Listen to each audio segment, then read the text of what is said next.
Welcome to The Explainer. Today we're digging into the operational plan for a huge societal proposal called the Resilience Compact.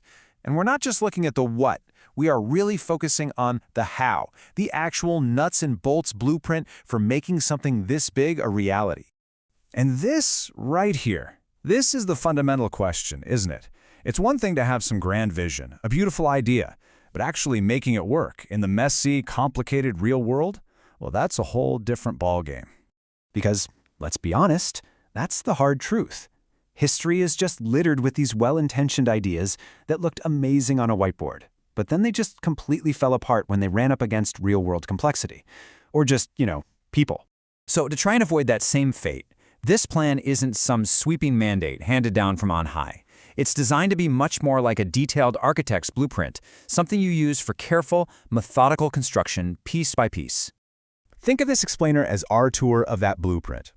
We're going to walk through exactly how this pretty ambitious vision plans to turn itself into a concrete reality, not through guesswork, but step by step, with evidence leading the way.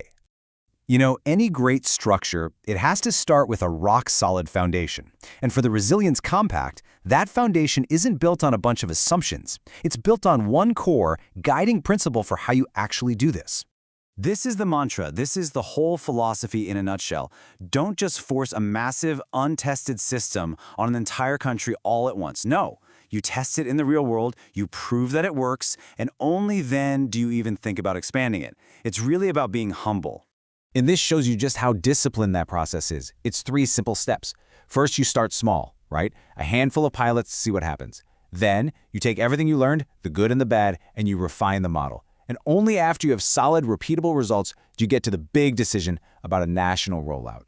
But here's the key question. How do you make sure this thing can work for everybody? Well, the pilots are specifically designed to be diverse. You're testing the compact in every kind of American community you can think of, a huge city, a small rural town. Because look, a solution that only works in one place isn't really a national solution at all.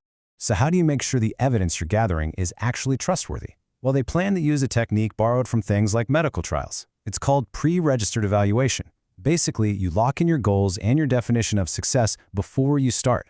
That way, you can't move the goalposts later if you don't like the results. It means the findings, good or bad, are totally credible.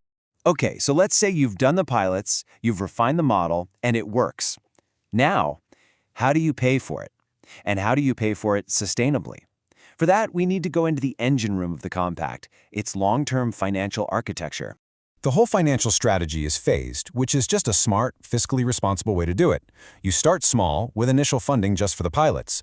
Then you use public capital to seed a big national investment fund. Over time, the returns from that fund start to power the whole system, and eventually, it's supplemented by targeted levies on the massive economic gains from things like AI. And get this idea isn't just pulled out of thin air. It's directly inspired by the Alaska Permanent Fund, which has been incredibly successful. For decades, they've taken oil revenue, put it into a public wealth fund, and paid a dividend to every single resident. The goal here is basically to do the exact same thing, but instead of oil, you're using the economic gains from technology and AI. And here's the crucial part. Once this National AI Dividend Fund is up and running, its profits don't just disappear. They get recycled directly back into society. You can see the biggest chunk goes to direct dividends for citizens, but it also funds really critical things like workforce retraining, new infrastructure, and, this is important, it reinvests in itself to make sure the fund keeps growing. So a powerful engine is great, but the car it's in needs to be just as strong, right? The compact's whole structure has to be designed to last for generations, to get through political changes and economic shocks without completely falling apart. And that really is the million-dollar question for any big public project. How do you protect it? How do you stop it from being mismanaged or captured by politics or just slowly decaying over time? Well, the blueprint actually has some specific answers baked right into the design. It's built with 4 key structural supports to keep it stable and adaptable. You've got independent auditors watching the money, staggered leadership terms so no one political party can just take it over, privacy protections built in from day one, and these automatic reviews to make sure the system stays on track. One of the most forward-thinking safeguards is the requirement to use advanced techniques like differential privacy. What that does, in simple terms, is it allows the system to be totally transparent about its performance. We can all see the big picture, while making it mathematically impossible to pull out any single person's data. It's the best of both worlds, transparency without sacrificing privacy. And this shows you the kind of fiscal discipline it's built right in. The system has these automatic triggers. If the fund isn't performing well, or if costs start to get too high, adjustments just kick in automatically. It's not about waiting for a crisis and then panicking. It's about building a system that can actually correct itself. So, after our tour of the pilots, the engine room, and all these safeguards, what's the big takeaway from this whole operational plan? I think the entire approach really boils down to humility. It's an admission that we don't have all the answers right from the start. The philosophy is to test, to learn, and to constantly adapt, basically applying the same iterative method that drives all scientific and technological progress to the way we build our own society. This final thought from the plan, it really gets to the heart of it all. You know, building a new system, that's just the first step. The real, unending work is in maintaining it with discipline and protecting it for the people who come after us. And that's the central question this blueprint leaves us with.